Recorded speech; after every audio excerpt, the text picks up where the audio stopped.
Saudações à banca examinadora. Meu nome é Estefânia Conceição Carmo Souza. Sou médica formada pela Universidade do Estado de Mato Grosso, em 2018, primeira turma. Sou formada em Medicina de Família e Comunidade, agora em 2020, pela Coreme de Sinop. Atualmente trabalho no Pronto-Socorro Municipal de Várzea Grande, como servidora municipal, desde 2019.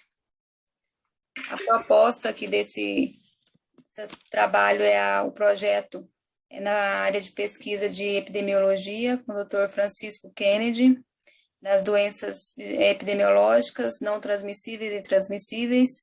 Dessa a gente escolheu a citomegalovírus, no qual vai estudar a relação entre a reativação do citomegalovírus e a mortalidade dos pacientes críticos internados em unidade de terapia intensiva. Por que o citomegalovírus, né? O que falar do citomegalovírus? Ele é um vírus da família do Herpes viridae, é conhecido como herpes vírus humano tipo 5. Essas infecções geralmente ocorrem em pacientes imunocomprometidos, como os pacientes HIV. Também pode ocorrer em mulheres grávidas, que pode levar à síndrome do citomegalovírus congênito, com alterações principalmente neurológicas, como microcefalia, entre outras. E como foco desse trabalho, que pacientes gravemente enfermos, como os pacientes internados em unidade de terapia intensiva, pode ocorrer uma reativação desse vírus, o que pode gerar um aumento da morbidade e da mortalidade. Diante disso, a pergunta, nossa hipótese é: a reativação do citomegalovírus em doentes críticos em UTI piora o quadro clínico ao longo da internação, aumenta o tempo de internação, o tempo de ventilação mecânica, o tempo de aumenta a mortalidade, a morbidade, em geral, avaliar esse quadro. Para isso, então, definindo nossos objetivos, o objetivo primário é, então, portanto, avaliar a relação entre a reativação do citomegalovírus e a mortalidade em pacientes críticos internados em UTI. Já como objetivo secundário, a gente vai ter a descrição desses pacientes, como o tempo de internação, tempo de ventilação mecânica, incidência de sepse, índice de mortalidade, dentre outros.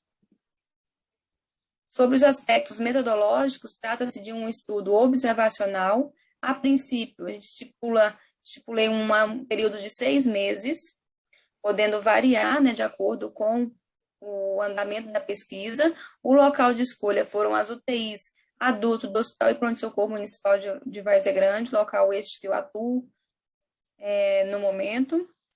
Para fazer essa pesquisa, identificar esse diagnóstico, a análise molecular vai ser realizada através de reação de cadeia de polimerase, uma parceria com o Laboratório de Virologia da UFMT. Como os critérios de inclusão são aqueles pacientes imunocompetentes, que tiveram sorologia reagente para citomegalovírus, que tiveram um tempo de internação maior do que 5 dias e que concordaram em participar da pesquisa assinando o consentimento livre e esclarecido. Como critério de exclusão, então, os pacientes imunossuprimidos, como pacientes HIV positivo, aqueles que têm um tempo de internação menor do que 5 dias e os pacientes que não consentiram participar da pesquisa.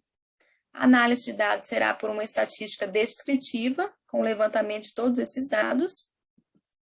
O risco, não há risco éticos, riscos mínimos para o paciente. Como benefício, a gente tem a monitorização dessa reativação do citomegalovírus, a partir da comprovação dessa reativação, para buscar,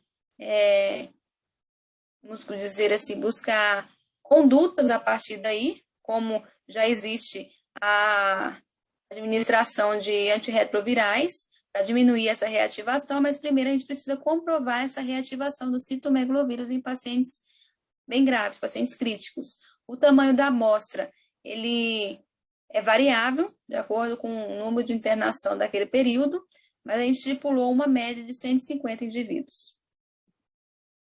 O financiamento é próprio dos pesquisadores e através de parcerias, como o próprio Laboratório de Virologia, o Pronto-Socorro de Várzea Grande, dentre outros. O impacto científico, então, dessa pesquisa é que é necessário realizar estudos para avaliar essa relação entre a reativação do citomegalovírus e se há aumento da mortalidade, aumenta o tempo de internação, o tempo de ventilação mecânica, de novas infecções, a partir da estipulação, da avaliação dessa relação, propor, como a gente já havia falado, ações em cima disso. Finalizando, foram lidos vários artigos, né, que discutem esses aspectos, e aqui apresentado um pouco das referências.